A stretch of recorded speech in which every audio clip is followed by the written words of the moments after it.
Assalamu alaikum wa rahmatullahi wa barakatuh. This is Alia Herzallah, the Executive Director of IMAC, previously known as Triple IM and NIMS. Recently, we changed the name to IMAC, the Institute of Islamic Medicine, Art and Culture, the Nigamiya Foundation, to accommodate everything we do. Our goal is to inspire young people to learn and find their passion for medicine, science, art, and learn about the history of Quran. We hope to showcase some of the amazing contributions Muslims have made to various scientific fields and to demonstrate how those very discoveries are still being used today. We do that through our exhibition, library, lectures, field trips, and the Quran Museum. Also, we offer calligraphy courses. If you interested and if you like to visit our Quran Museum, please email us at info@nims.org, and we can schedule for you a field trip or a visit. Thank you for listening. And now I'm going to leave you with our moderator, Muhammad Abdul Jalil. And I would love to introduce him. Muhammad Abdul Jalil is a product line manager at VMware in San Francisco, California, working to build cloud observability tooling for engineers and developers. He attended the University of Chicago for his undergraduate, master's, and MBA, and previously worked as a political officer for the U.S. State Department as a software engineer at a financial firm, founder and CTO of his own software startup. And now I'm going to leave you with Muhammad, and he will introduce Dr. Nour Akhras, and I hope you will enjoy it, inshallah. Jazakum Allah khair. Assalamu alaikum wa rahmatullah. Thank you for that introduction. So, my name is Muhammad, and I'm going to go ahead and introduce Dr. Nour Akhras, who is a board-certified pediatric infectious disease physician who's been working at a freestanding women and children's hospital in the suburbs of Chicago for the last decade. She holds a BA in cellular and molecular biology from the University of Chicago and received her medical degree from Rush Medical College. She has traveled internationally, serving victims of war on multiple medical missions. Dr. Akhras has advocated for the rights of refugees by authoring op-eds in newspapers like USA Today and the Chicago Sun-Times, and through speaking engagements, including presenting at Washington, D.C.'s National Press Club on the effects of the violence the Syrian civil war has had on the lives of Syrian women. She's also a published author. She'll be the topic of our conversation today. She lives with her husband and 4 children and enjoys swimming, biking, and watching her kids on their various basketball teams. She can be reached on Instagram and Twitter at Nour Akhras MD, one word. We'll post that in the links afterwards. And on Facebook as Nour Akhras. Nour, it's a pleasure to have you on today. Assalamualaikum. Thank you so much. Thanks for having me. Thanks for the introduction. Walaikum salam. Now, Nour, you've recently written a book called Just One, A Journey of Perseverance and Conviction. I highly recommend it to everybody listening. And that's going to be the focus of our discussion today. Now, this book overall is a memoir of the events leading up to, including and after your medical volunteering trips to Syria, Greece, and Yemen. And you dedicate a good portion of the book also to your experiences as a Muslim, a mother, a student, and then a doctor in the US. Now, given the experiences in this book span several decades, how did you decide what to include, and what did you potentially leave out that you would have liked to include in perhaps an even more expanded version? So I included what I thought was relevant. There were a lot of places where my editor would say that you could flesh this out if you want, or, this would be a really interesting thing to talk about more. But I'm kind of a quiet person, actually, and I'm a person of little words. So I really just put out there what I thought was what I really wanted to put out there, like the absolute necessary things. And as you mentioned, I hit a lot of topics like xenophobia, Islamophobia, misogyny, and different experiences or adventures I've had in the last couple of decades. But my intention wasn't to make it fluffy or to hit a number of X number of words. There was just certain topics that I wanted to get out there, and that's what I put in the book. That makes sense. That makes sense. Now, with regards to motivation and helping to choose the topics that went in, at the very end in the acknowledgments, you mentioned that this was sort of the result of a chance encounter between you and another author named David Eggers and the subject of one of David Eggers' books, Mukhtar al-Khanshali. Yeah. Now, could you talk about that experience a little bit and how it influenced you to write this memoir? And as a result, what you were hoping everybody would be able to get out of this? Yes. So after I had my last baby in 2018, I actually traveled to California when he was about 3 months. I was visiting a friend out there, and she introduced me to Mukhtar, and we got to talking, and he was telling me how he had like hightailed it out of Yemen when the war started. And I'm like, oh, I was just in Yemen. And so we kind of bonded about this, this experience about being in Yemen during a war. And it was just like a chance encounter. And then a year later, in March of 2019, I heard about the book that Dave Eggers wrote about him, and they were doing a book tour. And so they came to Chicago. And when they came to Chicago, I told my husband, I'm like, oh, I met this guy, Mukhtar. Let's go to this book event. And so it was held in some downtown, kind of swanky, posh location. And so we went, and there was all of these like older American people. And the book is about the history of coffee and coffee entrepreneurship and how coffees came from Yemen. And so as part of the program, there was like a slideshow, and Mukhtar was talking about, farms in Yemen and then the war in Yemen.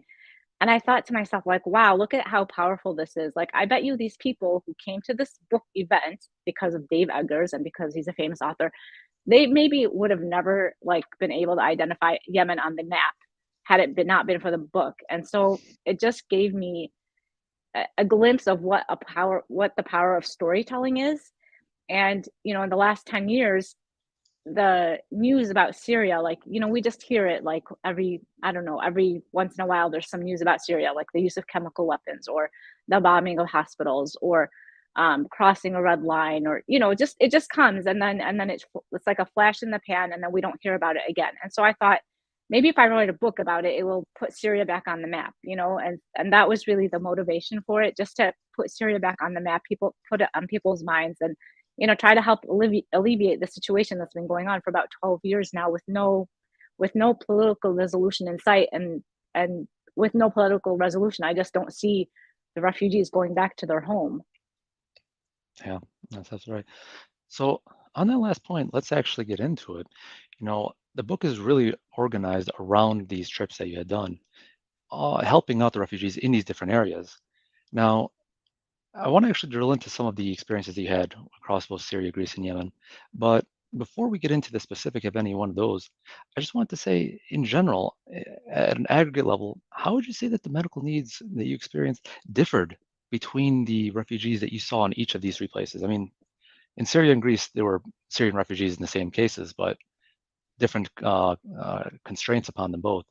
But overall, how did you see their situations differ and the types of help that they needed? Well, there's acute problems that are the same, especially in pediatric medicine. So there's acute problems that are the same across the board, whether in a refugee camp or even in a Western country where there's safety and security. So like kids a lot of times have upper respiratory tract infections, vomiting and diarrhea, ear infections, and things like that. So that was kind of the same. But I think the difference was like the first set of refugees we met in Turkey were really the first set of refugees out of Syria. So this was like right when the war started.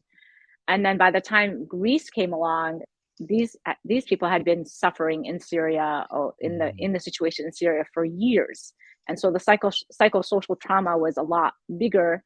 And they crossed the sea to get to where they were. So it just tells you like how maybe how hopeless the situation they felt. Like why would you put yourself and your children in a boat with not knowing if you're going to survive across a sea if you weren't in such a bad situation. It's one thing for the first set of refugees to leave and cross into Turkey, but to cross into Greece, it just spoke to how bad the situation got. So you just saw like how much more tired these people were, how much more they had suffered. It was just a whole other level of despair, I would say. So really, it was the fundamental needs. It's not that they vary so much, but rather they're the conditions of the refugees that you saw by virtue of their context. One group was very early in the war, had just fled over to Turkey. The other group was much later. They had been suffering for much longer, and hence their situation as a whole was just, much more dire. Yeah, Yeah, exactly. yeah. And what about for those in Yemen? I mean, overall, to my knowledge, Yemen is less socioeconomically developed than Syria was even before the war. How did the situations of those refugees, starting from a lower socioeconomic status and yet still facing migration, how did they basically fare in comparison to the Syrian refugees, both early and later in the war?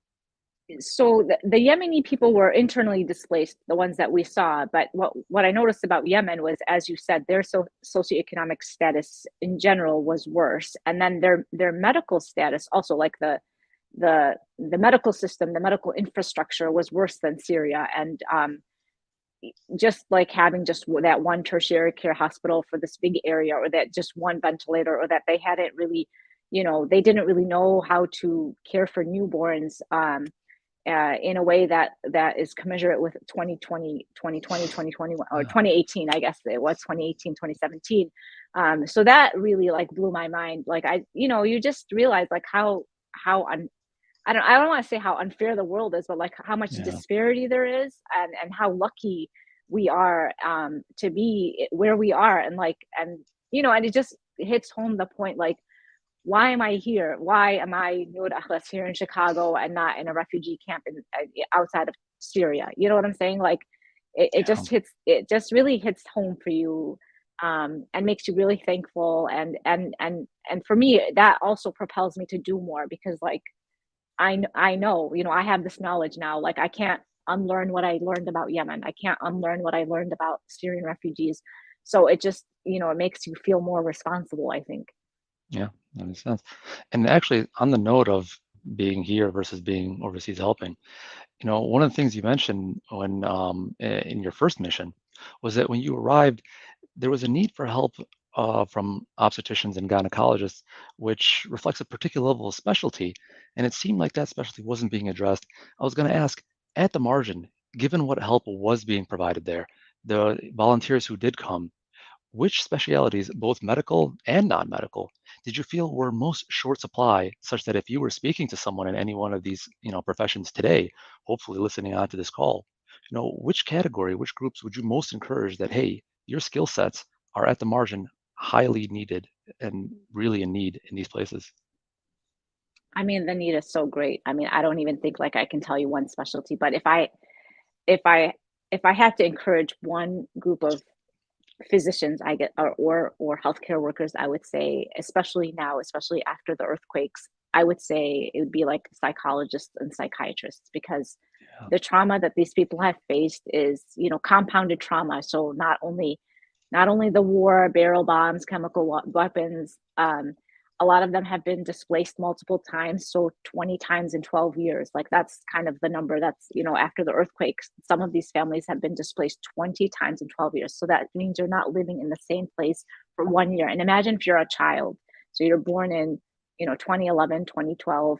So you've spent your whole childhood not in one place for 1 year. I mean, that's just unbelievable. So I think the level of psychosocial trauma that Syrians have had to succumb to is just on a whole other level. So I think if I had to choose one, it would be psychologists and psychiatrists. as represented. That actually presents an interesting note. Now, when these migrant groups are moving, you're right, they're moving like 20 times in over 12 years. That's insane.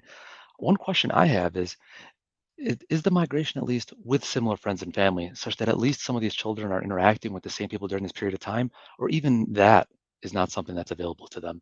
But I guess what's the group with which they find themselves traveling? Yeah, so in Greece, I did hear like a lot of families would travel together, like uncles and aunts and cousins, and so people from one town would like try to travel together, and that makes sense. But then families make different decisions. Like some families want to move on, families want to stay where they are. So I can't really pinpoint to you that happens, or what the kind of overall sense. But I do know, like when I was in Greece, they would say like, yeah, we like a man would be like, yeah, I came with my brother and his wife and children, and things like that. So I mean, that's helpful, obviously, because it does give some sort of stability to the children. But it's still like, even if your family's traveling with you, these conditions are so harsh, and Yeah. I can't imagine like growing up like that. And you mentioned actually an experience you just mentioned was also in the book about families, in essence, being split, where certain people, actually, I think the anecdote that you mentioned inside the book was two siblings, a brother and a sister, each of them with their separate families. And the daughter of one of the first members of the family actually went with her cousins, and they made it Yeah, into Germany, but the rest of the family didn't make yeah. it in. And how often was that in essence families were split because of, by luck decisions of who was actually able to get in versus not? Yeah, so a lot of them had like their family, their maybe the men of the family went first and then kind of established some sort of, a home in Germany or wherever they were trying to end up. And then they would call for their family to come.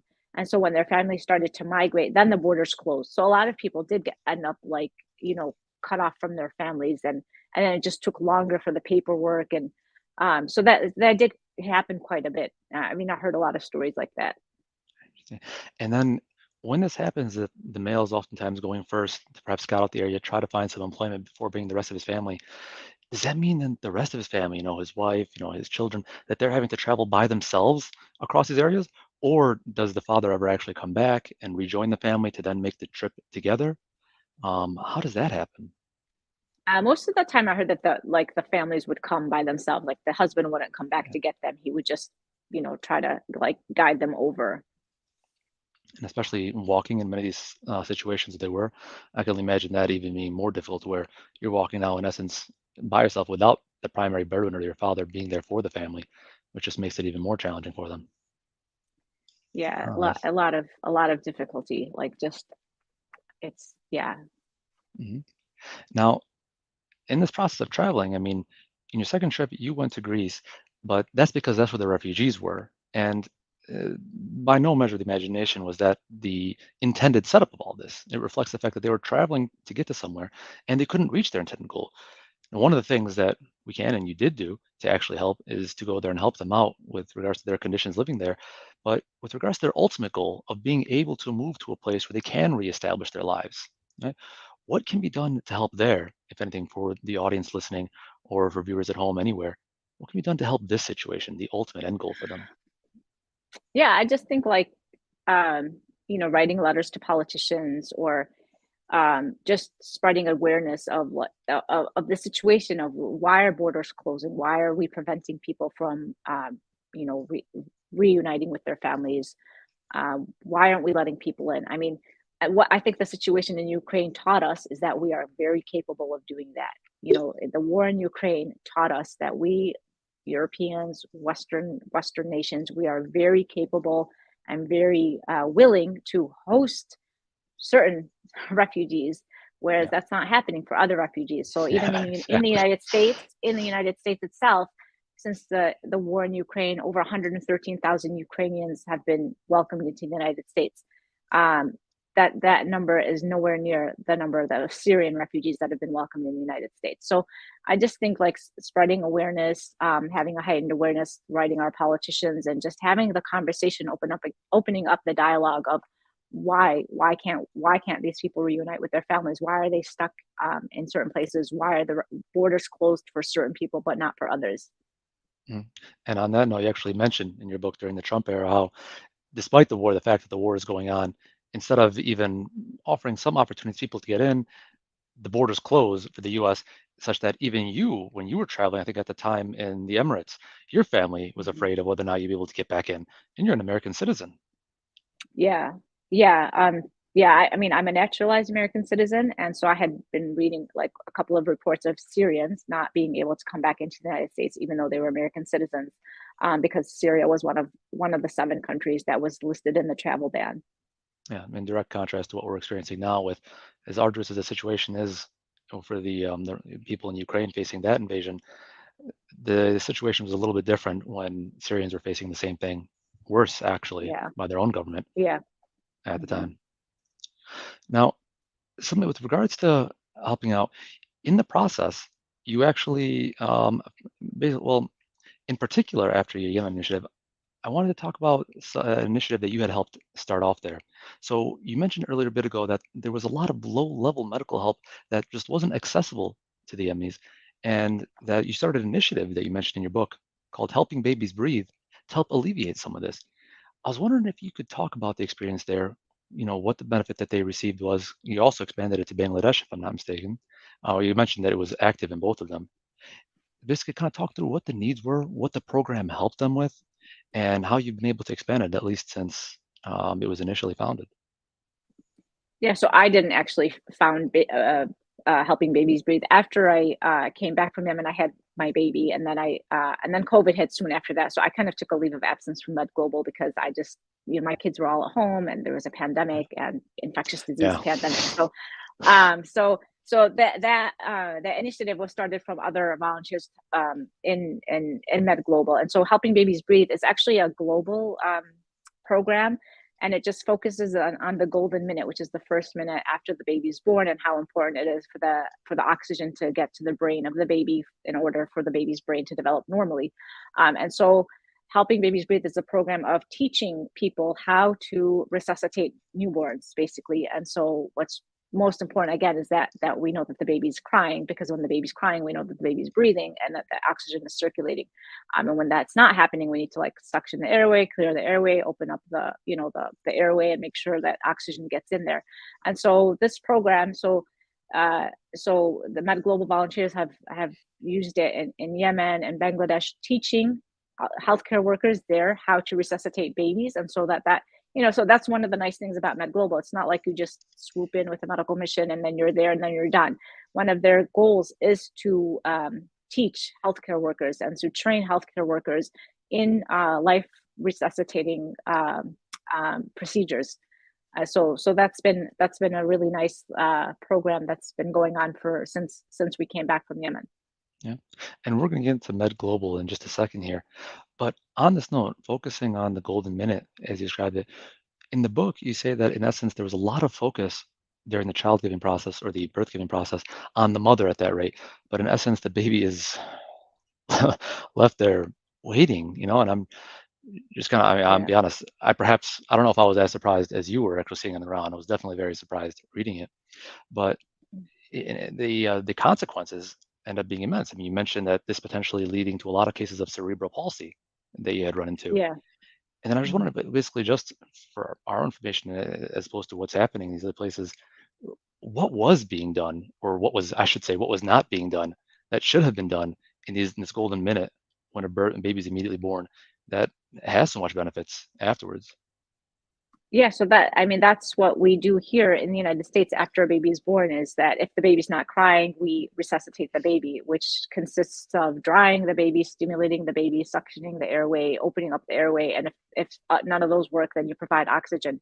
And so that wasn't being done. I asked so many people, like, where did the baby go? And they're like, we just set the baby to the side and the midwife tended to the woman, or, and I'm like, well, what do you mean? Like, what do you mean you just set them? And then that's what they kept saying. And I just was like in such a disbelief, like, there's no way, like that just didn't make any sense to me. And so I even asked the healthcare minister of the area, and he was like, yeah, the midwife, they're trained to take care of the mom. And I'm like, well, how about the baby?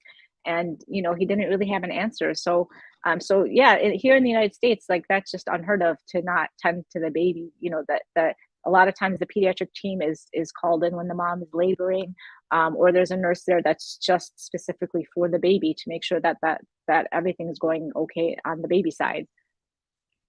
Oh, that makes sense. It's good to hear that we have that in the U.S. I suppose another Yeah. example, something we should be thankful for, something that Mhm. honestly just wouldn't cross your mind as something that's absent. But there you go. Yeah. Yeah. Now, let's get into Med Global a little bit. Now, and you mentioned that during your first trip, this kind of emerged out of a conversation that you had had with Zahra Sahlul. But at that time, Med Global wasn't quite founded yet, such that for subsequent trips, right, uh, you basically had the option to perhaps volunteer with Med Global or even other organizations, which kind of poses the question of, in your mind, for future trips, how did you make the decision between volunteering with Med Global, which is then going to go into our conversation of what differentiates Med Global and encouraging people to join there. But for your purposes, what differentiated the opportunity to volunteer with Med Global versus any one of the other, I don't want to call them similar, but to my knowledge, organizations that do similar work? Like, a canonical one would be, Doctors Without Borders. There's about 3 or 4 others that I'm hearing of International Medical Aid, et cetera. But how Yeah. did you make that decision for subsequent trips? And leading into, all right, what differentiates MediGlobal from some of these other organizations for those looking to make that decision of where to volunteer with? I mean, honestly, I had already traveled with Dr. Sahlul, and I had known him, and there's a trust factor there. He's also related to me. um, he's married into my family. I know from the before, like even before the SAMS trip, before the trip to Turkey, I had looked into Doctors Without Borders before I had children and all that stuff. But Doctors Without Borders had, I don't know if it's still true now, but back then they would ask for a long-term commitment, so you couldn't just go for a week. You needed to go like for, I don't know, 6 weeks, a month, 2 months. And, I just, that wasn't the kind of time I could, volunteer. So what I really liked about Med Global was like, I could do a week or 10 days or 2 weeks. And then that's, I didn't have to commit 6 months or 3 months or whatever. Um, and Med Global started after the Syrian crisis, after Dr. Sahlul and friends had the experience with the Syrian tragedy and the Syrian, crisis. And instead of focusing on Syrians, it was supposed to be global. Um, so there are a lot of things that I like about Med Global. Like if you look at their website, you see that 96% of the donations go directly into programming. It's not like 20% goes into management, or it's 96% goes into direct programming where it's helping individuals. So I think that's an excellent number. And I think just the availability or the fluidity, and then kind of working with what you have. Like if you have something to offer, you just say like, this is what I can do, and then they'll help you benefit, be of benefit to somebody. So if you say like, well, I can write op-eds, or I can, whatever you can do, then they will try to help you find a program that can kind of expand your talents and help other people. So that's what I really like. And the fact that they focus on kind of sustainability. It's not, historically medical missions have been you're in and out. But I think the new way of looking at things is to make it more sustainable, and to kind of train people to, to just amplify the help. So it's not like you're just one person or just one trip. That makes sense. Also, I would add in the research I did just for this, I was looking at some of these other organizations like Doctors Without Borders. Apparently, for certain specialties, they require you to know French, which is another challenge there. For certain other organizations, I found, I mentioned International Medical Aid. They don't operate in the areas you mentioned. They're, for instance, that last one is just in Africa and South America. Other organizations, Mercy Ships, these are, it's a Christian-based organization. Partners in Health, similarly, it's Christian-rooted, even though it's secular in organization. So it seems like Med Global is also filling a gap that exists for basically this particular situation that isn't being covered by many other situations, or basically pose additional challenges that make it more difficult for people who would otherwise want to volunteer to be able to volunteer. Yeah. And even when we went to Yemen, honestly, like when I came back from Yemen, I went to a Infectious Disease Society of America conference, like for my CME as a physician. And the representative from the CDC was there, and she was talking about the cholera outbreak in Yemen. And she was like, well, we haven't been able to get into Yemen. And I want to be like, I just came back from Yemen with Med Global. You guys are just Of not course, I trying didn't hard say enough. that, but yeah. I mean, of course, I didn't say that, but I'm just saying, like, where there's a will, there's a way. And I feel like people in Med Global have found ways and been very creative into getting into areas with healthcare disasters and disaster regions. It's a matter of priority. If you're willing to prioritize that region, put in the work, you can get there. It just reflects that their priorities lie elsewhere, and hence organizations like MedGlobal really address it for members of our community. Now, another challenge that you mentioned inside the book, well, that you experienced more than just mentioned inside the book, was that you had to travel at a time where you just found out that you were pregnant. And that kind of, to me, surfaced the question of, all right, well, when deciding to volunteer, how do you decide when? Because at some point, there's a learning curve where you become more valuable as a volunteer the more experience that you have. For instance, in your path, sure, you go through med school, you go through residency and you go through your fellowships experience. Each stage of that, you become more valuable as a volunteer if you were to go overseas. However, the opposite of that is as you get older, you have more and more responsibilities to your family and others around you. And so the opportunities to actually be able to volunteer become more challenging over time. In your experience, what would be your recommendation, in terms of a person's life? At the margin, when is it best optimizing for these at least two variables of when to actually volunteer and help out people in need, or especially overseas where it's more challenging? I mean, I just think you go when you can or when you want to. Like you just make it happen. Obviously, I went my first trip. I had two little kids. They were very young, and it just I was alhamdulillah, like it just opened up for me, and I was able to make it happen. But in my trips, I saw people of various stages, like med students who were translators. I saw people who were like residents who were volunteering. What I can say is that I've been a physician for almost 20 years now. In July, it'll be my 20th year from graduating. But a medical mission has been the most satisfying and gratifying experience I've ever had, and just practicing medicine in that space has been more gratifying than anything I've ever done, even though I've been a physician in the United States for 20 years. So it's just a whole other level. It's like, it's really hard to describe, but it's a whole other spiritual like experience. So I think whenever you can go, you should go, and I guarantee you will not regret it. And you can come back and thank me later. It's just a phenomenal experience. So whenever you can go, I mean, you're right. Like as you get older, you have more experience, so you have more knowledge, and you can potentially help more. But when you're younger, you have more energy, you have less commitment, you have less responsibilities. But at any time that you can go, you should. I would advise to just try it, just do it. And it's like a bug that bites you, and you just keep wanting to come back. No, I'm serious. I believe. I believe. So now let's talk about, for instance, Syrian refugees coming to the U.S. for those who were able to get in. Now, you mentioned, in chapter 9 about your experience helping a Syrian family adjust to life in the U.S. And I was wondering if you could talk with the audience about some of the challenges that you saw them facing, or because you mentioned yourself, your family initially came in as you were born in Syria and then you came to the U.S. For those seeking to help out recent refugees to the U.S., what were some of the needs that you found them lacking in, thereby suggesting opportunities to help closer to home? Yeah, I mean, there's so many things that one can help with a new family. Obviously the English isn't that good, so translating services. They don't know the transit system, the trains, the buses. They just don't know anything that's available here, like daycare, childcare services, the library, like introducing them to the library, getting a library card, what services are available at the library, after school tutoring for children. If you have children of your own, having your children play with their children just to kind of help the children kind of acclimate. There's so many things that somebody can do to help a refugee family, and those are just a few.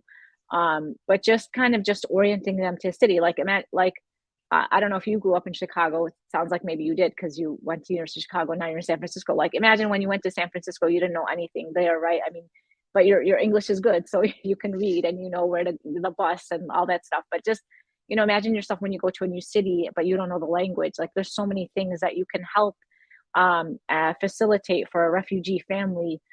Just teaching them just kind of minor things, but that will be really helpful in the long term.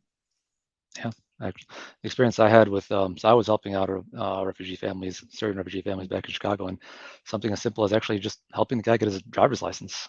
That was Yeah. something that was low-hanging fruit, but I'm like, hey, I didn't know I could actually help out with that. So there is Yeah. low-hanging fruit and there is need for that. And then afterwards, actually, I connected him to other members of the family who were able to actually help him relocate him to an area where there were there was the large Arab community. So he was initially, him and his whole family were placed in an area that was very far away from other refugees or other Arabs who could speak, who could help him out. So then just connecting him to be able to find him new housing within the community helped him out. So that was just Yeah. small little experience of how little it takes to really help. And at the margin, there's a lot that we can provide that we just take for granted. Yeah, absolutely. Now, similarly, upon readjusting back to the US, I want to ask about that experience and just how painful it was coming back from a place that is challenging. Like in this case, you mentioned both your second trip and your third trip. Difficulty is sort of readjusting. So, on the one hand, when you went on your second trip, you said you didn't want to make the same mistakes as you did on your first trip, and by that you meant that you didn't want your group of friends who were going out at the time to really focus on the stories of what happened. You wanted to cause a clean separation. And I can understand that need. You want to focus on something else, not sit there and think about difficult times.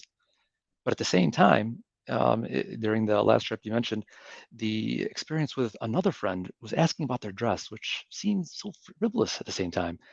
And in that, I kind of saw a dichotomy of the challenge of trying to readjust, where on the one hand, you don't want to focus on, the difficult things you just saw. But on the other hand, it's like, well, I don't want to focus on these frivolous things that make light of, in essence, what I was just doing. So how did you navigate that? Or, what were the best suggestions you could have, I guess, for overcoming that kind of challenge?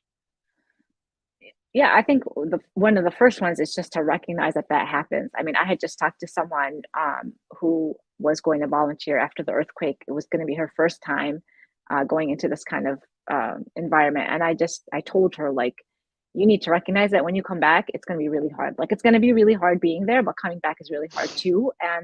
And just you just need to recognize that that's normal. This coming back and this, like, you get in this haze or this daze, like, what am I doing, what is my life about, like, what does this even mean? And it kind of incapacitates you in some ways. And so first of all, just recognizing that that exists.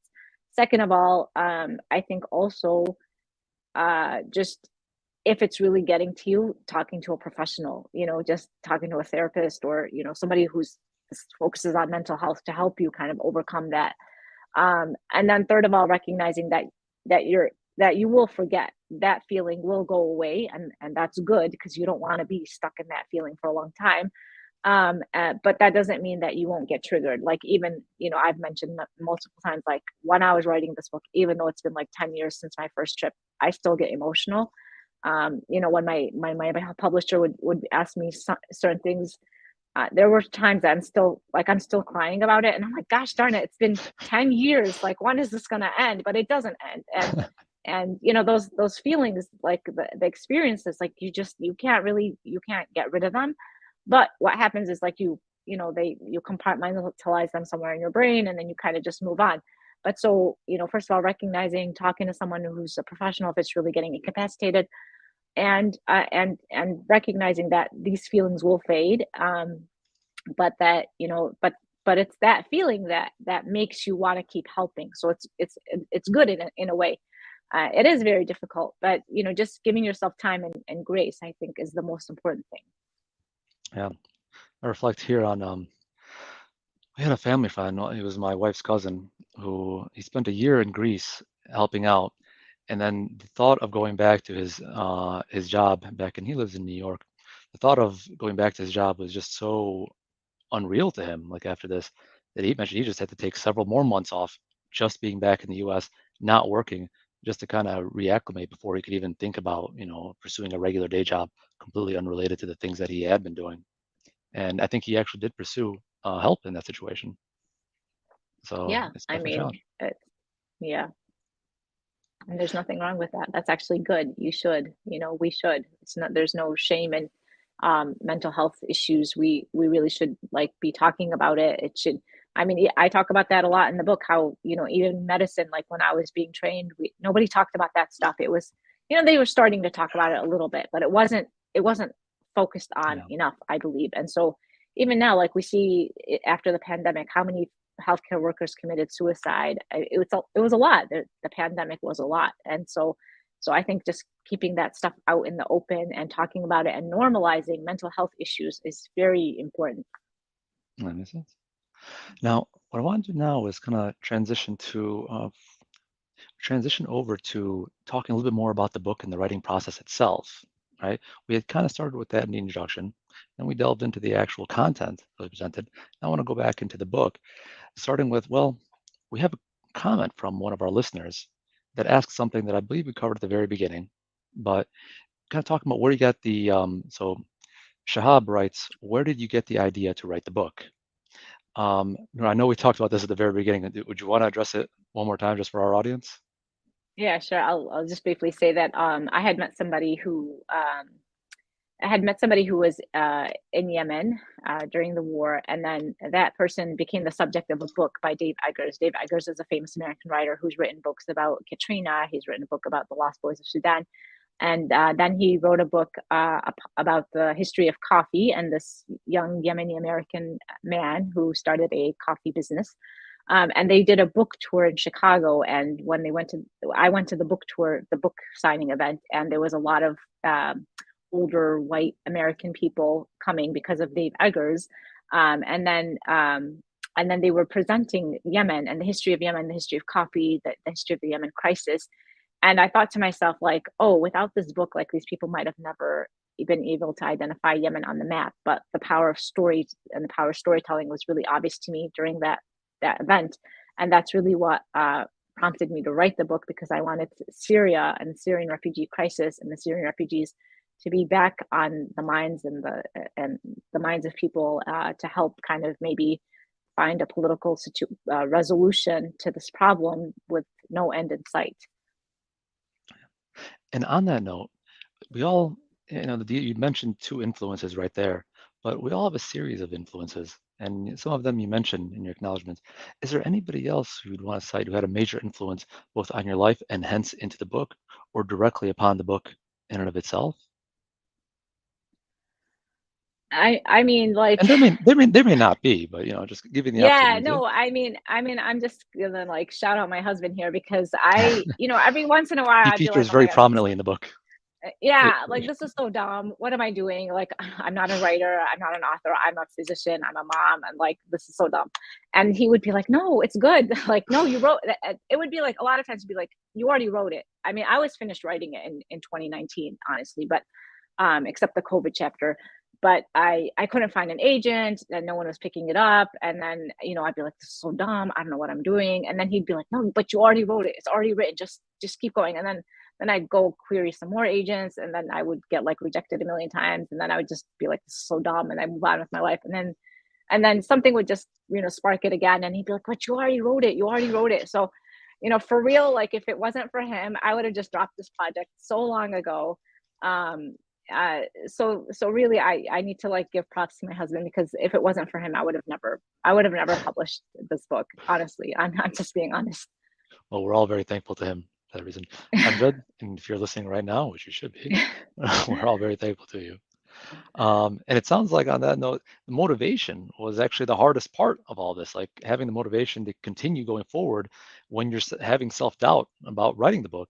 Was that indeed the greatest challenge when writing this book, or was it perhaps recounting the experience and thinking back to what otherwise might have been challenging memories? What were the challenges and the greatest challenges that you faced when writing the book? I think it was reliving the stories, honestly. Like,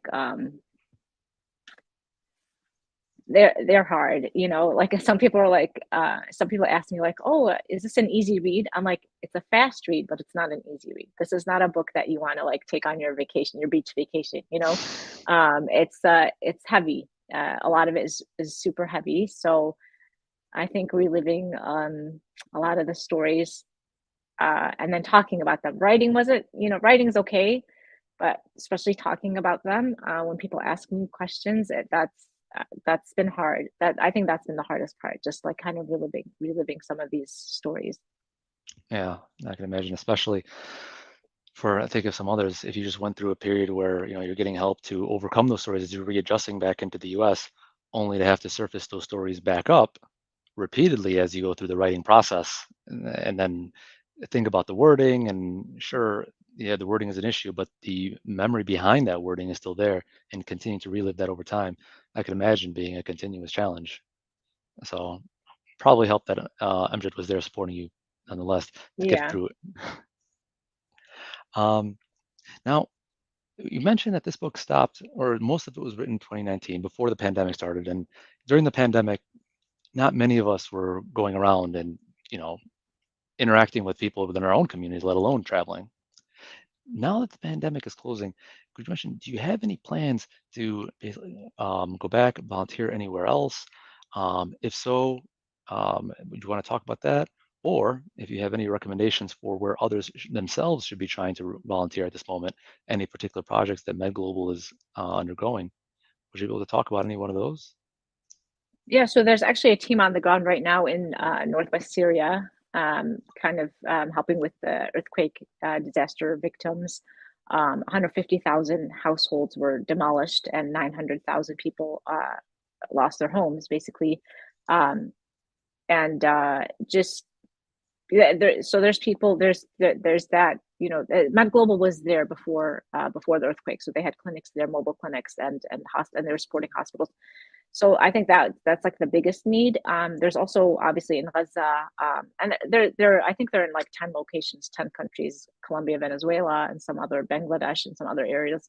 And so, if you speak a language like Arabic or Spanish, that would be the best use of your time, because that way you don't need a translator, and you can kind of just, like, when you do healthcare, it's faster if you speak the language. But me myself, when the earthquake happened, I was like so antsy. I could not sit still, and I really wanted to go. But now that my kids are older, see, this is one of the problems, that when your kids get older, they start to talk to you and they start to kind of use your logic against you. So actually, my older children have been very upset about the prospect of me traveling. Oh, No, I'm just being honest. yeah. So I tried to go to Turkey a couple of times. I really did. But my kids have really, they've tabled that for now. So we'll see how that goes. So for me, I'm going to try to focus on advocacy for the next year or so. Like, I'm going to try to, with this book, and just kind of be more vocal, and try to keep convincing them that this is a good use of my time. But other people, if you can help orient a refugee family in your local city, that's great. If you can, donate money, that's great. If you can travel and volunteer somewhere, that's great. There's so many avenues people can use. So just pick something and use your time, and just, you don't have to do a lot of things, but just, we are so blessed. I think we just don't recognize how blessed we are with the safety and security we live in, and the prosperity we live in. So just give back a little bit. You'll see it coming back to you, I promise.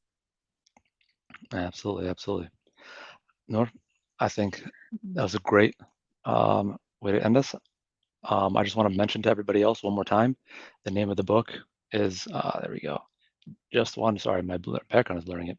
Just One, A Journey of Perseverance and Conviction. Nour, it's been an absolute pleasure. Thank you for joining IMAC, and have a wonderful afternoon, and looking forward to your next. Actually, let me do that. I don't have to ask, do you have any other works planned after this? In addition to your advocacy and traveling, any other books that are forthcoming? Not that I know of. Not that I know of. We'll get on Amjad to change that. Yeah. Yeah. Inshallah. All right. Well, thank you so much for your time. It was a pleasure. Masalam. Thank you so much. Thank you. Mhm. Take care. Assalamu alaikum. Masalam.